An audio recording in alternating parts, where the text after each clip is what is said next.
This is Avi for The Art of Nothing, and in this video, we're going to be exploring why trying not to be funny leads to great, amazing improv.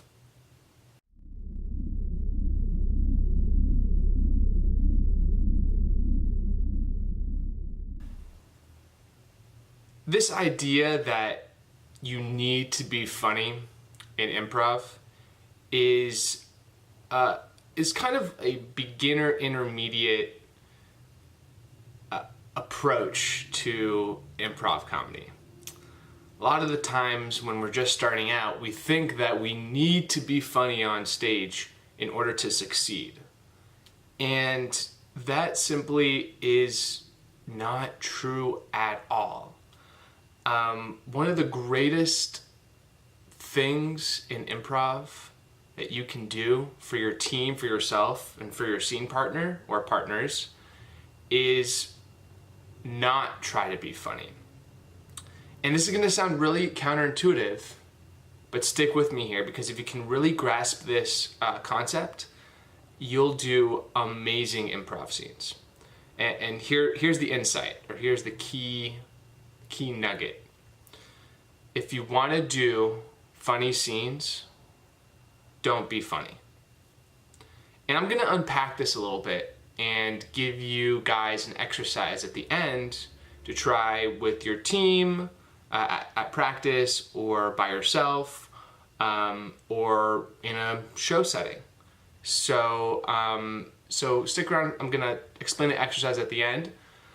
But now I kind of want to unpack this concept, because I think if you really understand this concept, you'll be able to do really great scenes and really connected scenes, which is really, really key. But first, I kind of want to lay the groundwork for you. Del Close, who's like the father of long form improv, and who's brought improv into kind of the new modern age and the stuff that we do today, once said, learning to do improvisation comedy in order to be funny is like going to a martial arts class and telling the teacher, I want to learn how to kick somebody in the head. As you can probably imagine, the martial arts teacher would be like, what? No way. I'm not teaching you that. That's not what martial arts is about. Martial arts is about self-defense. Martial arts is about protecting yourself and protecting others. And, it's about movement of the body. Kind of the same thing in improv.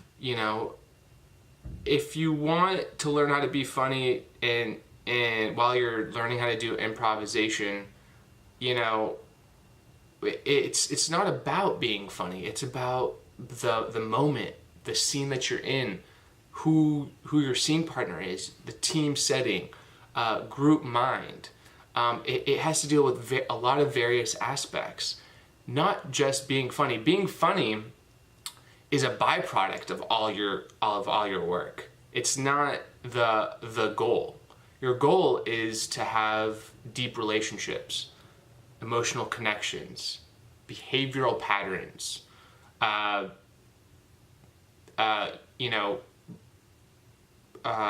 group mind. You need to have all these things. And once you have a solid foundation for that, that's when we have, funny. The funny comes out of that. That's not our goal. Our goal is to do all those previous things that I mentioned, which is really, really great. So there's another reason why the goal of trying to be funny in improv is kind of like a fool's errand, okay?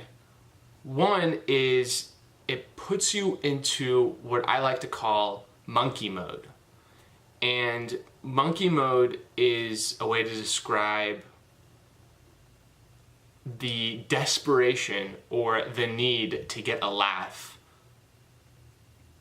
at whatever cost, telling low-grade jokes, telling sleazy jokes, playing to the lowest of the low of your intelligence. What you want to be doing is you want to be playing to the height of your intelligence as much as possible. And, when a monkey performs in the circus, it's doing tricks for the audience because it has to, not because it wants to, right? So it's kind of the same concept. Improvisers get put into monkey mode, and we suddenly think like, oh my God, like I need to do this, I need to do this joke, I need to say this to this person. And what inevitably ends up happening is that turns very, very quickly, within less than 20 seconds, it turns into panic mode. And panic mode, if you've ever seen panic mode on a stage, it's very uncomfortable and it's not genuine. And you can tell when panic mode is happening, because the improvisers on stage will try even harder than monkey mode, to be as funny as possible and to just pull jokes out of nowhere that seem to make no sense with the scene whatsoever, or with the relationship, or with the characters, or the group mind of the team or of the scene. And that does two things. Panic mode is dangerous because, first of all, it means that your team and you are not confident in whatever's happening on stage already. Two, the person who's doing the panic mode / monkey mode is extremely selfish. And you don't want selfish people on your improv team, because they will steal not only the attention, but the essence of the scene, if you will. They'll steal what the entire team has worked for in a matter of seconds, and it'll just be gone like that. And when you try to talk to them and bring them back down, it doesn't happen. The scene's already gone. So those are the characteristics of monkey mode and panic mode that stem out of trying to be funny, or having this goal of trying to be funny.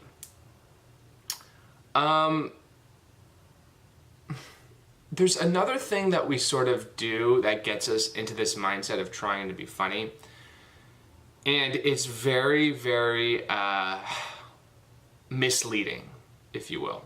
And I want to shoot a more in-depth video on this later, but I think it's essential to really understand this now. Sometimes as improvisers, we get lost in the audience. And what I mean by that is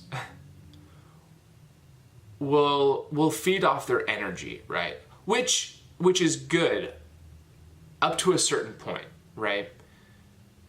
We think that the more laughs we get, the better improv we're doing, right? And this is also really counterintuitive. But the audience has no clue what's going on in your improv scene, right? They don't know what you're experiencing in the moment, or what you're going to say, or what you're going to do next. And oftentimes, the audience will laugh at something, right? And you'll think, oh, that's what I just did must be funny, right? So let me keep doing that same exact thing, and let me take the entire scene in this direction. And then all of a sudden, you just are, that's it. Like the audience has just directed your entire scene, where it's supposed to be completely reversed, right? And what we're supposed to really be doing is being connected to our scene partner in the moment all the time, or to our scene partners, whoever's on stage, all the time, no matter what, regardless of what the audience is laughing at or not laughing at. And I'll give you an example. I was in a show, and it was in the middle of the scene, and there was a walk-on part. So I was like, okay, let me be the walk-on part. But I walked in sort of like a weird, funny way. And as I walked in with my weird, funny way, the audience just burst out laughing, right? And I thought to myself, like, oh, okay, this is good. This is like, I did something that must have been, really, really funny or connected to the scene. So let me keep doing the same behavior over and over again and not change for the rest of the show or for the rest of that scene. What I didn't realize later was that laugh had nothing to do with me. It was with my friend who actually was upstage, who came down and did something completely different, and that's what people were laughing at. And I know this because we had notes at the end, and people came up to him and told him about that specific scene, and I was like, oh, okay, so that had nothing to do with me. So that's why we can't let the audience dictate our scene work. Just like we can't have ourselves dictate the goal of being funny, right? These two things are kind of interconnected. The audience and you making them try to laugh, they'll laugh, but you'll keep, if you're not out of this trying to be funny mindset, you'll keep doing that thing over and over again, and it will bounce back, back and forth over and over again. And that's something you don't want, because it gets you stuck. It gets you stuck in your improv, So I say ignore the audience completely. Feed off their energy, get those good vibes from them, right? But up to a certain point, and then just move on with your scene work and continuing to be in the moment and present with your scene partner. It's very important for critical scene work. So what are the practical steps that you can take to get out of this mindset? Because, here at The Art of Nothing, I really want to take a practical approach to your improv and, give you concepts and ideas, but also practical ways that you can actually master some of these really difficult concepts. So what can you do to get out of this trying to be funny mindset? Because it's hard. I mean, I know I was stuck in it for a little bit too. One thing, or I should say number one, build scenes. Build your scene partner and let them build you in the moment, right? And what I mean by this is let yourself react emotionally and honestly to whatever is going on in the scene. Just like how you would respond in real life, right? Honesty is the key here, right? It's so essential. So that's number one. Number two, cultivate more trust in your scene work, in your scene partners, in your group mind, in your teammates. And a lot of this has to do with practicing, right? And there's a whole bunch of trust exercises and games that you can do that I'm sure you already know, but I'm always for more trust and trusting exercises as much as possible, because I want to know when I need help in that moment that you'll be there for me no matter what, right? So that's number two, trust. Number three, take your improv in a more serious context, right? And don't be misled by what I'm saying, okay?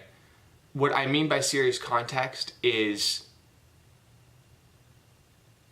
being serious in the moment, being serious in your group work, being serious in your group mind and your character development, letting things affect you honestly and reactively, and taking a serious approach in that manner. Not serious as in let's do dramatic improv scenes, no. And that could be a way to go to generate funny, but you just don't know until you explore that side. But in any case, the more serious that you can take your improv and the more serious you can be in the moment, the more funny that you can be. It's amazing how this works. It's counterintuitive, but you have to kind of understand that in order to be successful with getting rid of this trying to be funny, monkey mode, panic mode mindset. And number four, of course, is don't listen to the audience. It's not their show. It's your show. You get to determine what's what the story is. You and your team, I should say, excuse me, get to determine what the next moment's going to be, what the scene's all about, what is the essence of this scene, and how it relates to each of you. So those are four of the main highlight points that I wanted to kind of give you practical advice into getting out of this mindset. And a few things to just remember, it's easy to get a laugh, if you crack like a dick joke, or if you go for the low-grade fruit all the time. It's easy. It's not hard. But if you truly want to be satisfied in your improvisation and in your shows, you want to be grounded in some of these principles and concepts that I'm speaking about. Because when you are, you no longer have to think about being funny, right? The funny comes to you. It's almost like you're not doing improv. Improv is doing you. And that's really the goal with this concept and with this YouTube channel. Honestly, that's my goal, is to get us to that place. Because when we experience that, what improv does us, you no longer have to think about anything. You're just in this like flow of funny. You're just in this flow of doing, right? And that's really the ultimate goal. But it takes a lot of work and a lot of years to master that. So a couple more key points. Don't make jokes when you're doing improv, like stand-up jokes or silly one-liners. It's really not called for unless you're doing some short-form gimmicky games, or if you're doing a long-form like contestant show or something like that. I mean, there's a place for everything in improv, but just make sure that the conditions are right for one-liner jokes or stand-up comedian jokes. Again, and I want to repeat this again, let the humor come out of the situation. Let the funny be the byproduct, right, of what's going on. Don't let it be just about the funny, right? Again, take your scene seriously, The beautiful thing about improv, whether you realize it or not, is the second you step on stage, right, your connections are already made, right? And they're gonna come back to you, right? If you're paying attention and if you're listening. And that's so important, because you're worrying about nothing, essentially. You don't have to be funny. Everything that you need is already there on stage and ready to go for you, okay? Let's see. As you practice this and as you get more involved in kind of getting rid of this not being funny mindset, you'll see that your consciousness, your improv consciousness, as I like to call it, is going to develop over time, right? And what's really exciting is the more you do improv, at least this has been my experience, and the more you take improv seriously and kind of get rid of all these concepts, it starts to seep into your personal life. I don't know if you've noticed, but just in general, if you're a beginning level improviser, and you're really practicing and you're really taking your improv skills seriously and wanting to get better, your improv kind of seeps into your real life. It kind of becomes something else, becomes something different, that has practical applications for your real life. And whether that's talking with people, negotiating, personal development, business, whatever, whatever it is, that's something that's really exciting. Because not only does improv have a use on stage, but it also has a use outside of stage. And that's so cool, right? So it will develop over time. Your consciousness improv mind will develop over time. So just give it time, Don't worry if you mess up on stage and if you go into panic mode or monkey mode. You know, make sure you're observant of that after the show. You know, or, you know, if you're really aware, make sure you're aware of it during the show and see what you can do to fix it, you know?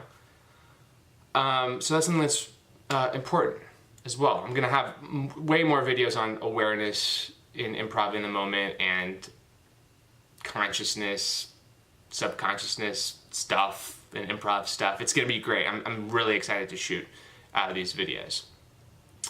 And I want to give you, so that's good. I'm glad we kind of like worked that part out. So here's the exercise, okay? And you can try this again with yourself at the mirror or in a group setting at a practice, or if you're doing a short form, you can turn it into a short form game, or you can somehow incorporate it in a long form, however you guys see fit. The exercise is doing a scene and intentionally not getting a laugh. So taking your improv as seriously as possible in the moment. And using that to kind of beat down this this improv being funny is my goal mindset, right? We want to get rid of that. So when you're doing this exercise, make sure you're aware of intentionally not getting a laugh, right? Feel it. Feel how not getting a laugh feels like. Because it's really not as bad as you think. It's really not as bad as you think. You're the one thinking thinks it's embarrassing, right? But everyone else probably thinks it's fine. You know what I mean? Like, it's really not as bad as you think. So the exercise is doing scenes where you intentionally try and not get a laugh, okay? So you could be at a train station, and you know, you and your wife are going away on a trip or something like that, and you play the scene as seriously as possible. You know, that's your goal. You know, let me know how that works for you guys. Let me know if there's any cool insights that helped you kind of get into that or get rid of that mindset. Cool. So I hope this video has been helpful for you guys. I'm going to be shooting a lot more content that I want to push out there. And I hope you guys stick around. My entire goal with this channel is to be as practical as possible in making your improv really, really good and really connect with your scene partners and your teammates, and you know, getting into that flow of just doing really, really good improv. And eventually, my ultimate goal is to design a series and a course where we take those advanced people and we start doing personal development, spiritual work. And I'm putting spiritual in quotes, again, because it's not what you think. And I said that in the previous video, but I just want to make sure you guys know. And really, really taking improv from this surface level area down deeper into the depths of real life and, you know, business growth and personal development and you know, internal growth, and really seeing how far we can go with this. Because let me just tell you, you know, improv has changed my life so much. And I've been doing improv for like 10 plus years now. And once you get a handle on all this stuff, you'll start to see the practical applications out there in the real world. So cool. That's pretty much it. Thank you guys for watching this video, and hit the subscribe button for me, please. I'm just trying to get a little core audience going, and kind of improve my videos weekly. That's my goal. So, you know, please stick around for some more. And every week I'm going to try to release a new video. with just solid content on more improv stuff. So great. Thank you guys so much, and I'll see you in the next episode.